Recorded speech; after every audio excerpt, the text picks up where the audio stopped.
How to improve signal service on iPhone. So here are some effective ways to improve signal service on your iPhone. So let's get started. The first one is to toggle the airplane mode.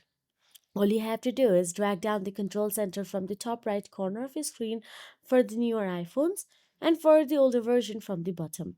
And simply toggle on the airplane mode and turn it off. This forces your iPhones to reconnect to the nearest cell tower. After that, restart your iPhone. Simply press on the volume down and the power button together. Then you will get to see slide to power off option available on your screen. All you have to do is slide to power off, and a quick restart can refresh your network connection and clear temporary glitches as well.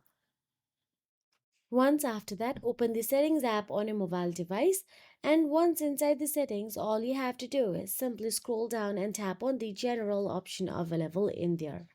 Inside general, you will get to see software update option available.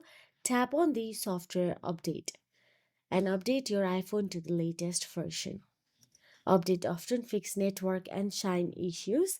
So now what you have to do is go back to the general again and scroll down till the bottom, and there you'll get to see transfer or reset iPhone. Tap on it, then tap on the reset, then tap on the reset network settings. This erases saved Wi-Fi, VPN, and Bluetooth connection but can solve stubborn signal problems as well. So that is it. If you found this video helpful, please like, share, and subscribe our channel, and thank you so much for watching.